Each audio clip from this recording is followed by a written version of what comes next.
The take-home messages I got from this chapter were 1. Never listen to your inner critic because it's a nihilist. 2. You best live your inner truth because otherwise you're supporting tyranny. 3. We're all broken. 4. To improve your life, you need to bribe yourself. 5. No such thing as atheists. And 6.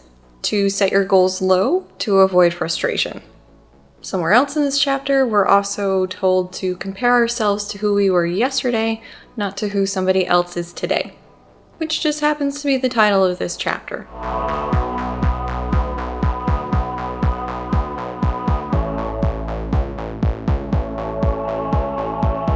Welcome back. Today we are covering Rule 4 of Jordan B. Peterson's 12 Rules for Life. Well, we're covering the first half.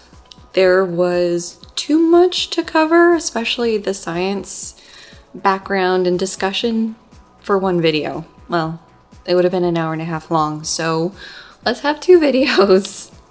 In this first part, we will talk about your inner critical voice and how you shouldn't listen to it because it's a nihilist.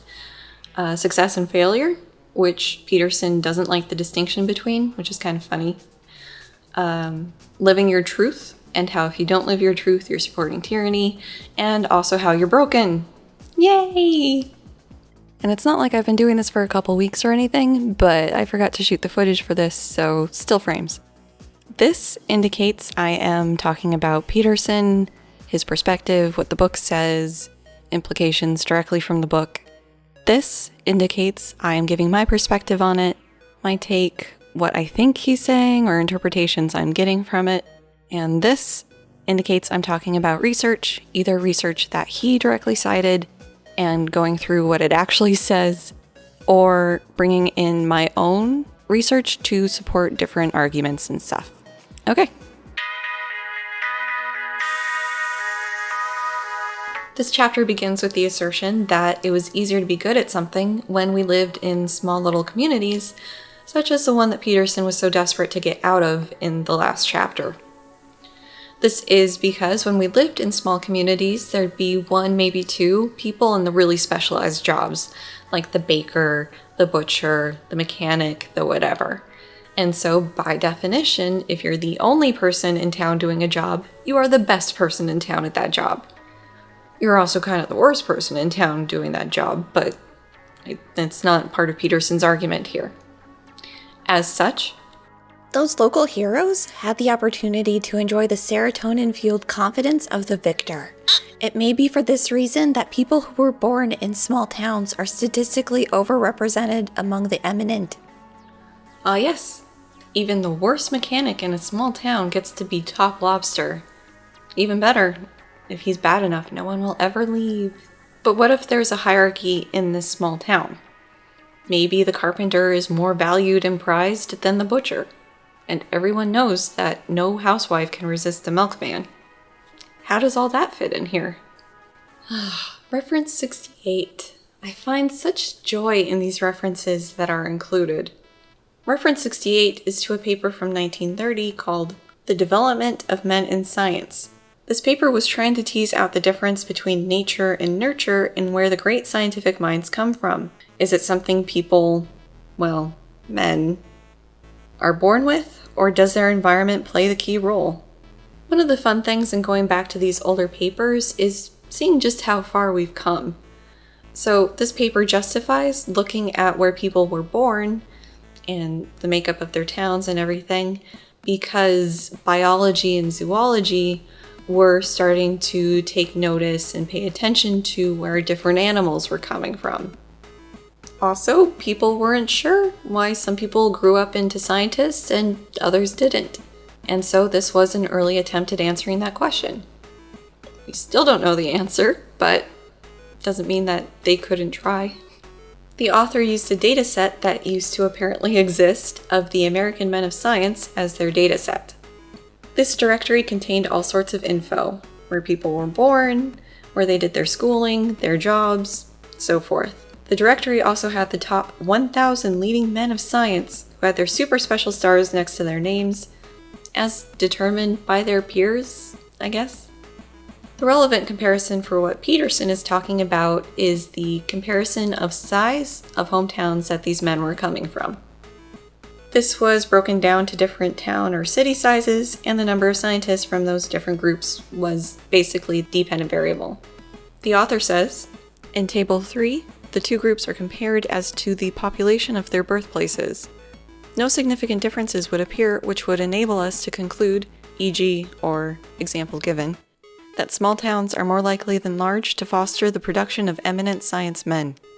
Here's the aggravating part for reading these old papers. The standards for reporting statistical analysis have changed. Now, you need to include f-values, p-values, t-values, r-squareds, number of participants,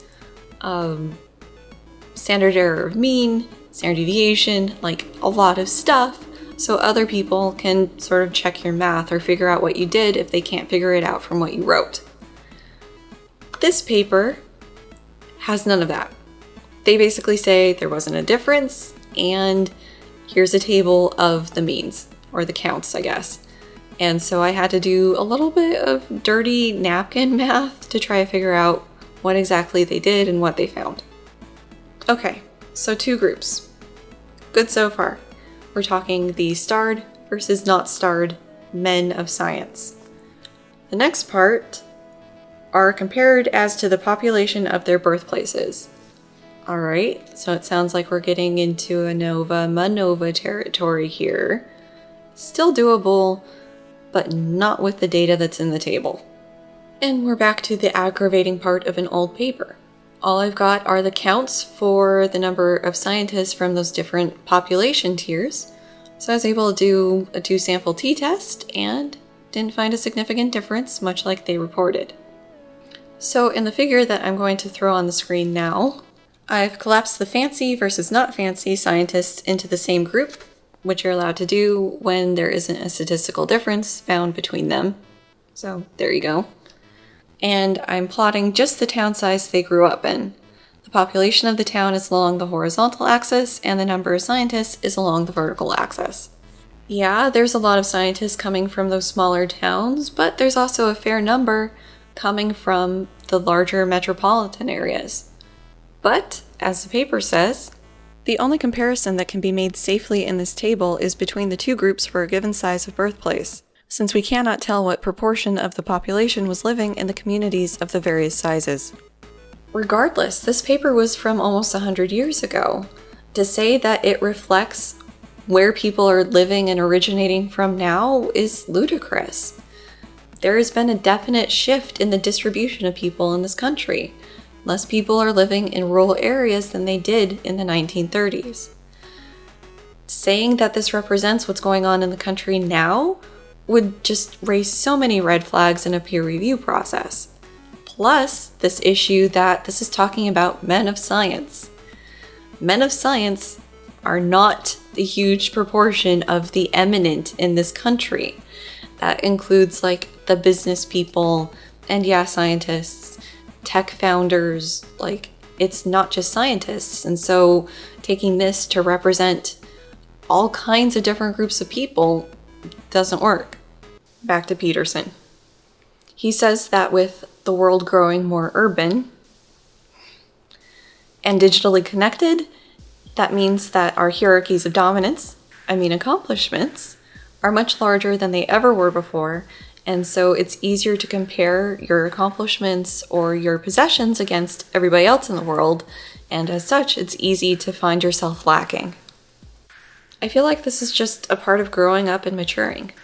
There's a Simpsons episode where Lisa gets to go to the Smarty Smart school and feels like a little fish in a big pond, whereas she'd been a big fish in a little pond at her old school. And that really resonated with me because I wasn't gifted. And this happened again going to grad school. I show up as a grad student, see all these other people who are just insanely smart, really good at the same topic area, and feel completely out of my depth. This feeling is called imposter syndrome, and it's something that grad students go through, and most people might encounter at some point in their life as well.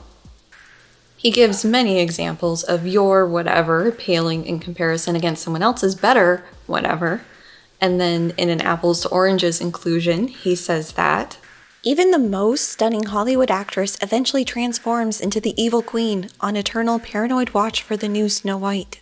Whole different can of worms from the point that Peterson's trying to address here, but I did want to raise this issue that a lot of actresses face where they reach a certain age and poof, they are no longer protagonist material. This is improving, but it's still an issue. Then Peterson comes to burn our self-esteem to the ground. Your career is boring and pointless. Your housekeeping skills are second-rate. Your taste is appalling. You're fatter than your friends, and everyone dreads your parties. Hey now, that is completely uncalled for, Dr. Peterson. Yeah, my academic career's kind of a joke, but I'm trying to make something work. And yeah, my skills as a housefrau are lacking. Thanks for pointing it out, jerk. Your taste is just as bad and appalling as mine. Thank you very much. I'm only fatter than some of my friends if we're keeping track, and I'd actually have to throw house parties for people to dread them. What better way to build people up than to tear them to shreds first? Jeez. I really hope this wasn't the approach he used with clients. Peterson moves on to talk about our inner critic that condemns our mediocrity. The next part is a little bit confusing in its back and forthness. So on the one hand, the inner critic is said to be necessary because some people are just mediocre at what they do. On the other hand, Peterson acknowledges that people do vary in their ability to do different things. But on the other hand, bad products, like bad music, bad cars, bad buildings, are either annoying or dangerous. Failure is the price we pay for standards, and because mediocrity has consequences, both real and harsh, standards are necessary. My brain is just refusing to parse this correctly, but I have been assured by my script reviewer that what Peterson is saying here is that a standard sets a threshold, and if something falls short of this threshold, it's a failure. Without this threshold, there is no success or failure. We are not equal in ability or outcome and never will be. Intentional phrasing is intentional. So, if you don't know the jargon, this probably reads as pretty, duh, of course. But I do know that there is a lot of discourse between equal opportunities versus equal outcomes in political ideologies and philosophies. That is definitely a topic for another day because I derail myself a lot in this video. But I just wanted to point out the little bit of dog whistling here. Then we're basically back to talking about the dominance hierarchies again, with the top lobster taking most of the pie, and the bottom lobster taking worthlessness as the default condition. Peterson derisively mentions a generation of social psychologists who argued that it would be better to have a positive attitude towards life, even if you kind of have to fudge it a little bit, because it would help insulate you from the negative and harmful parts of life. Peterson thinks that living a lie like this would be awful. This paper was published in 1988 by 2 authors and has been cited over 9,000 times. So it's had some impact, but I'm not a social psychologist, I'm not a counseling psychologist, I'm not a clinical psychologist, so I really can't speak to how influential this paper was in the field at the time. If somebody is one of those things and would like to share with the class, I would love to hear it. Peterson does suggest an alternative to this uber-positive approach. Realize that life is stacked against you, and to not listen to that inner critic if it's overly negative and not helpful. Okay, not entirely a bad message so far, but apparently the idea that there will always be people better than you is just nihilism, even though that's actually the truth. I think the only time a person can say that they are the absolute best at something is at being themselves. Depending on the scale, there will almost always be someone better at something. And so what? Tiger Woods is the top golf lobster right now, for now, and that doesn't mean that all the other golfers have to just pack it in and go home. There is a reason to keep playing. Besides, people aren't just unidimensional NPCs walking around with one purpose or goal. Golf pros can have hobbies, like adultery. To say that just because I'm not the top YouTuber that I should delete my channel would be nihilistic in the Peterson sense, yeah, but one, I'm more than just this channel, and two, just because I'm not the best doesn't mean that I don't get to also exist here.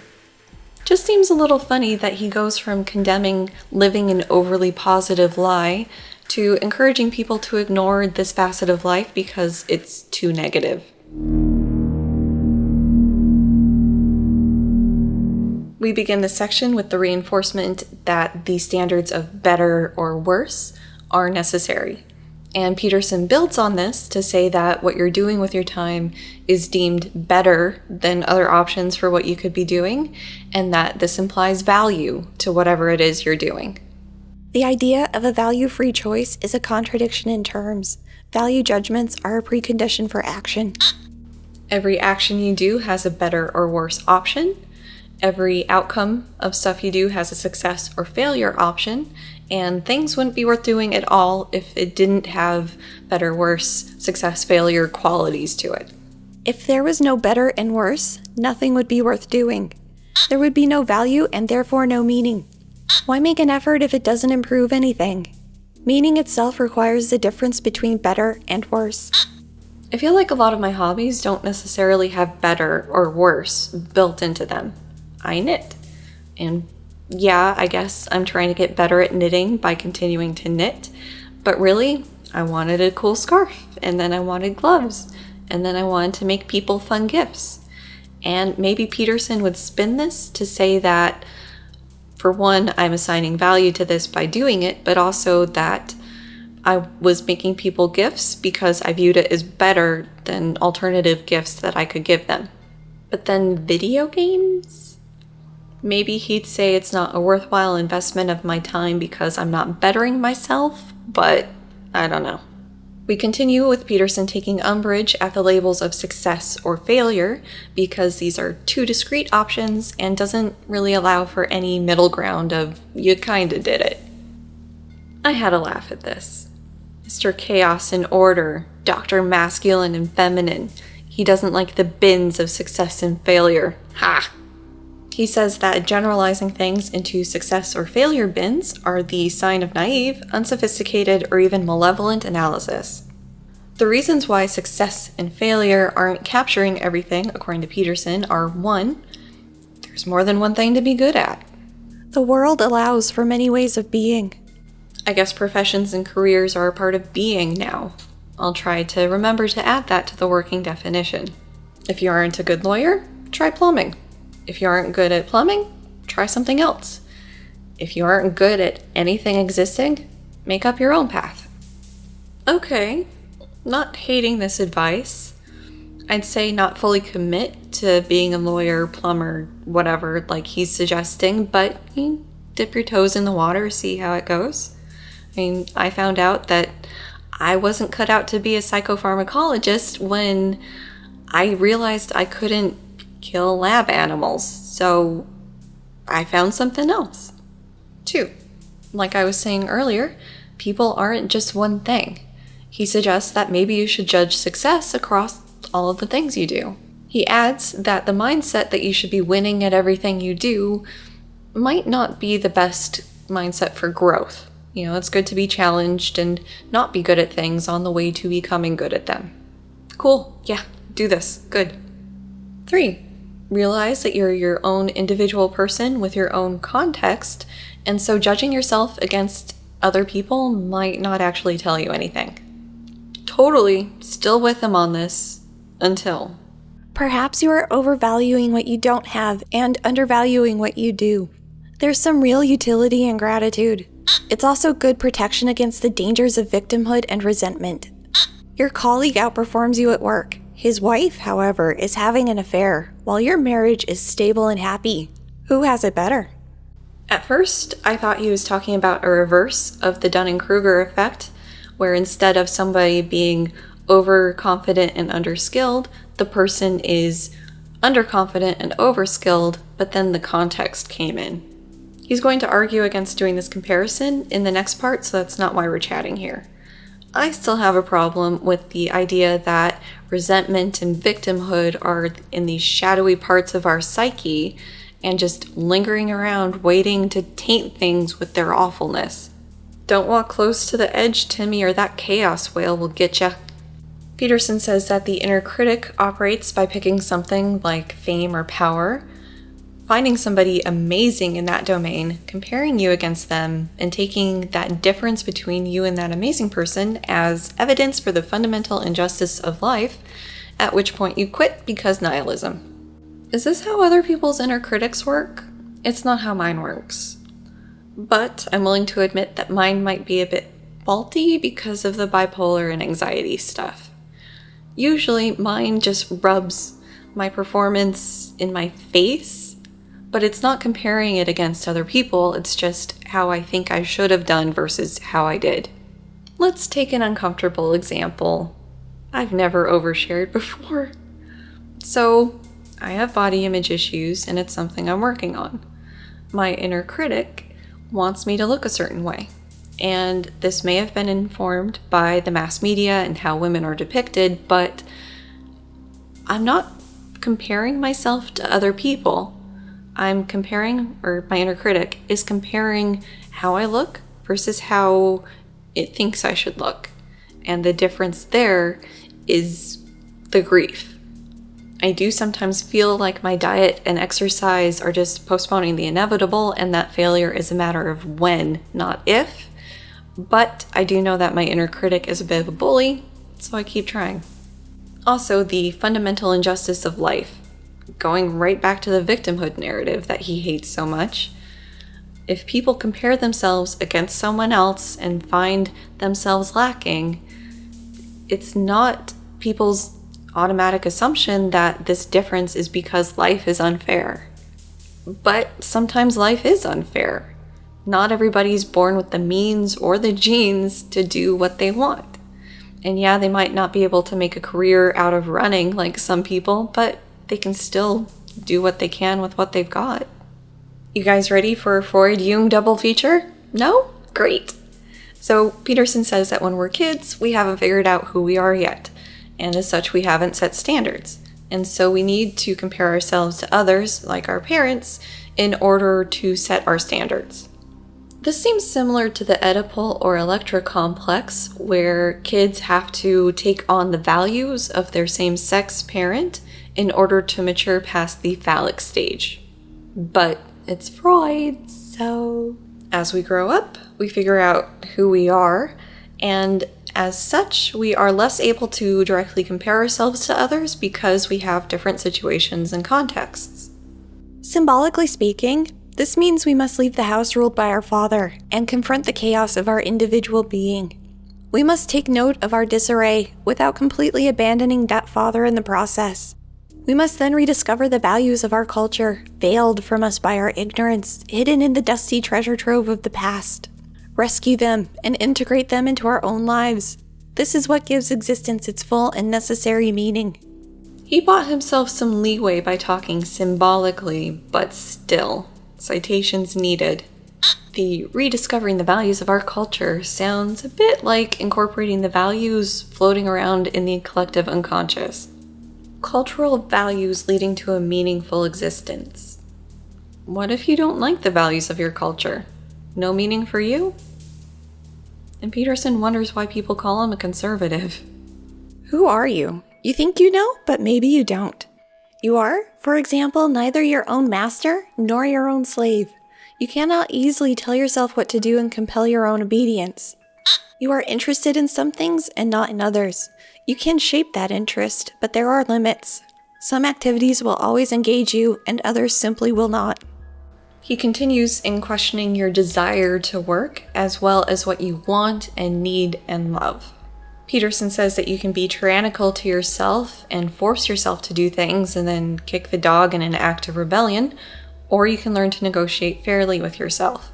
He brings up the social commitments and expectations of what should be done or wanted, and he says that you should live up to your responsibilities, but do so willingly. Dare instead to be dangerous. Dare to be truthful. Dare to articulate yourself and express, or at least become aware of, what would really justify your life. Dare to ask your college professor to use your appropriate pronouns? Is that a part of this? I'm making it part of this. He gives the example of making your dark and unspoken desires known to your partner. In doing so, you might find out that your partner was pretty willing to accommodate those, and maybe they're not so dark and unspoken. And in doing so, now you won't be tempted to cheat. Wait, what? I was all about embracing your kinks in a loving, consenting relationship with your partner or partners, but doing this to prevent yourself from cheating? Is that a thing? If that's a thing, that is really fucked up and kind of manipulative. Not kind of, really. In a lot of words, Peterson asks the reader what they want to get out of social relationships, and then he tells us to consult your resentment. It's a revelatory emotion for all its pathology. It's part of an evil triad: arrogance, deceit, and resentment. Nothing causes more harm than this underworld trinity. Nothing, huh? Not even blind obedience to imaginary sky daddies? No. He categorizes resentment into 2 categories. In one, the resentment is coming from somebody who is immature and just needs to toughen up, bucko. In the other, the resentment is indicating that there is tyranny afoot, and it is then your moral obligation to speak up to that tyranny. You should also push back against oppression when you have revenge fantasies. I've shared some of my experiences in grad school with my advisor here before, but Richard, my advisor, was a tyrant. Towards the end of my time in grad school, I spoke up to stand up for myself, to stand up to the tyranny, and I was punished. I was labeled discordant. Didn't work. If anything, it made the situation worse. And I did have revenge fantasies. I really hoped that he would fuck up so bad with a student that something would happen. Either he'd be disciplined, maybe they'd revoke his tenure, just something so that it wouldn't happen to other students. And honestly, I was almost that student at a couple points. I entertained the idea a couple times of ending my life in his office because I wasn't being heard and I wasn't being helped. How else do I get people to notice that this is a problem? There were many reasons why I didn't, some happier than others. And one of the unhappier reasons is I figured that even if I did do that, he would spin the narrative so that I was the unstable one and he was the victim. Maybe Peterson would argue that the sneaking around I did behind the scenes to get Richard ejected from my committee was me standing up to oppression, but it wasn't. It was a desperate subversive act by a student to get out from a bad situation that ultimately changed nothing. Richard is still getting students to this day, and I guarantee that the relationships have not improved. But let's just move on, because I don't really like talking about that part of my life. In the process of growing up, Peterson says that we gradually have to give up little pieces of ourselves in order to make friends and integrate into society. I think what he's talking about here is just the little compromises that we have to make between who we are in the absence of anyone else and who we are in a society, but I could be wrong. Peterson ends this section urging caution when comparing yourselves to others, because everybody has their own shit to deal with and their own compromises to make. If this was the only message from the section, it'd be fine, but it wasn't.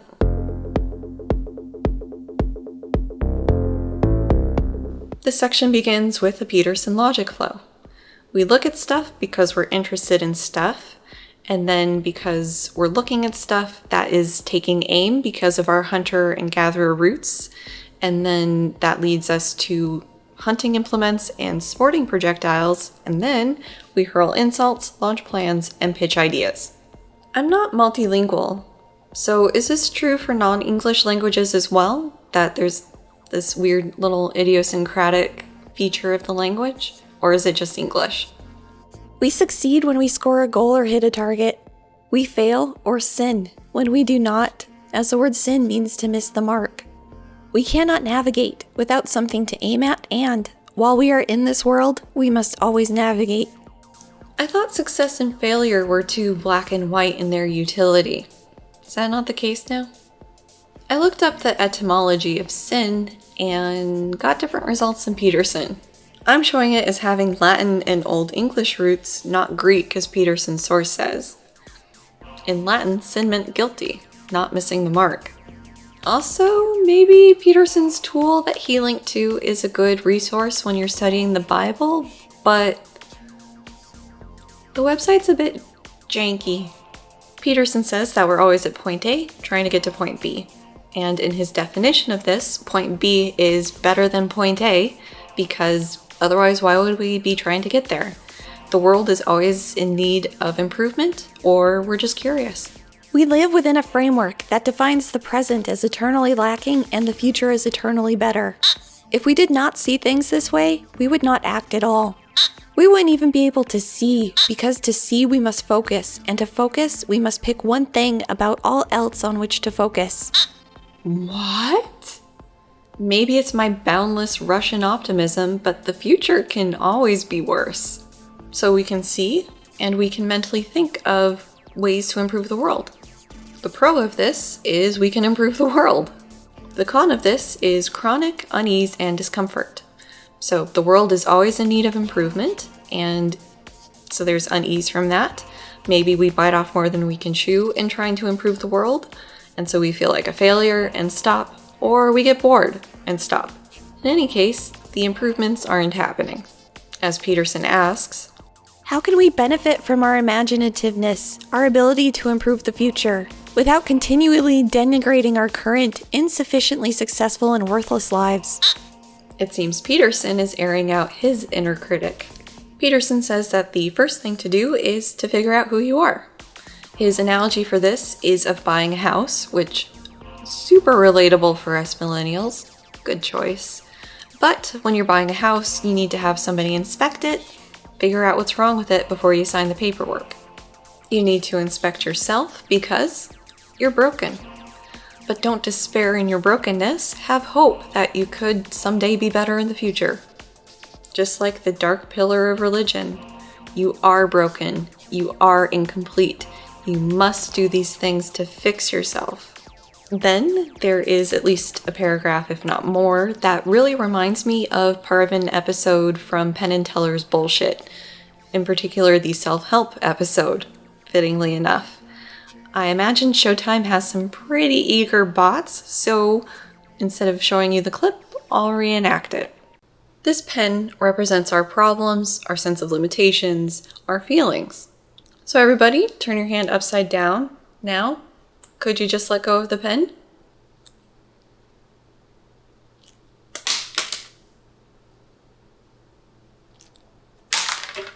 That's how easy it is to let go of even the most long-standing issue or problem. This represents an unwanted feeling, all right? So what the method about is this. Just letting it go. How's that sound?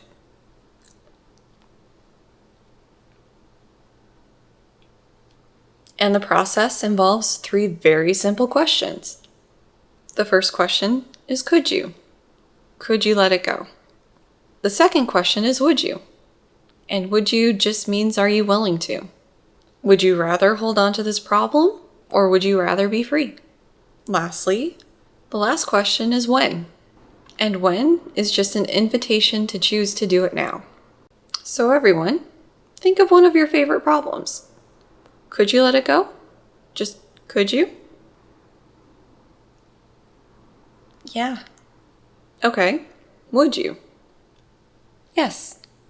When? Now. Great. How does it feel now? It feels much freer.